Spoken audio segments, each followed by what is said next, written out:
विष्णु जी की ये पौराणिक कथा जानकर चकित रह जाएंगे आप। गरुड़ और विष्णु की पौराणिक कथा।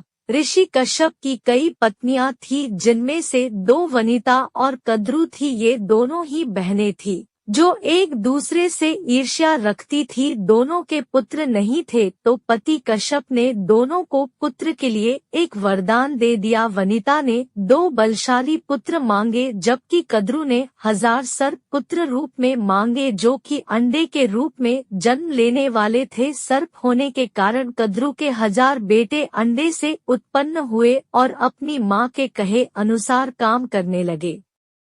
दोनों बहनों में शर्त लग गई थी कि जिसके पुत्र बलशाली होंगे, हारने वाले को उसकी दास्ता स्वीकार करनी होगी। इधर सर्प ने जो जन्म ले लिया था, लेकिन वनिता के अंडों से अभी कोई पुत्र नहीं निकला था। इसी जल्दबाजी में वनिता ने एक अंडे को पकने से पहले ही फोड़ दिया। अंडे से अर्धविकसित बच्चा निकला, जिसका ऊपर का शरीर तो इंसानों जैसा था, लेकिन नीचे का शरीर अर्धपक्व था। इसका नाम अरुण था। अरुण ने अपनी मां से कहा कि पिता के कहने के बाद भी आपने धैर्य खो दिया और मेरे शरीर का विस्तार नहीं होने दिया, इसलिए मैं आपको श्राप देता हूं कि आपको अपना जीवन एक सेवक के तौर पर बिताना होगा। अगर दूसरे अंडे में से निकला उनका पुत्र उन्हें इस श्राप से मुक्त न करवा सका, तो वह आजीवन दासी बनकर रहेंगी।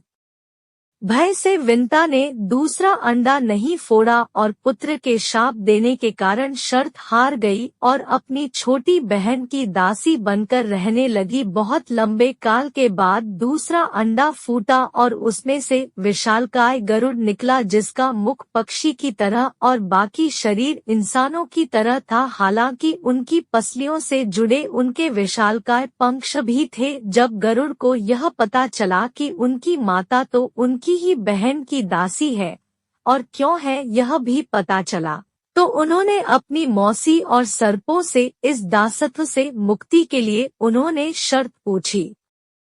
सर्पों ने विंता की दास्ता की मुक्ति के लिए अमृत मंथन ने निकला अमृत मांग। अमृत लेने के लिए गरुड़ स्वर्ग लोक की तरफ तुरंत निकल पड़े। देवताओं ने अमृत की सुरक्षा के लिए 3 चरणों की सुरक्षा कर रखी थी। पहले चरण में आग की बड़े पर्दे बिछा रखे थे, दूसरे में घातक हथियारों की आपस में घर्षण करती दीवार थी और अंत में 2 विषैले सर्पों का पहरा। वहां तक भी पहुंचाने से पहले देवताओं से मुकाबला करना था। गरुड़ सबसे भीड़ गए और देवताओं को बिखेर दिया। तब गरुड़ ने कई नदियों का जल मुख में ले पहले चरण की आग को बुझा दिया। अगले पथ में गरुड़ ने अपना रूप इतना छोटा कर लिया कि कोई भी हथियार उनका कुछ न बिगाड़ सका और सांपों को अपने दोनों पंजों में पकड़कर उन्होंने अपने मुंह से अमृत कलश उठा लिया और धरती की ओर चल पड़े।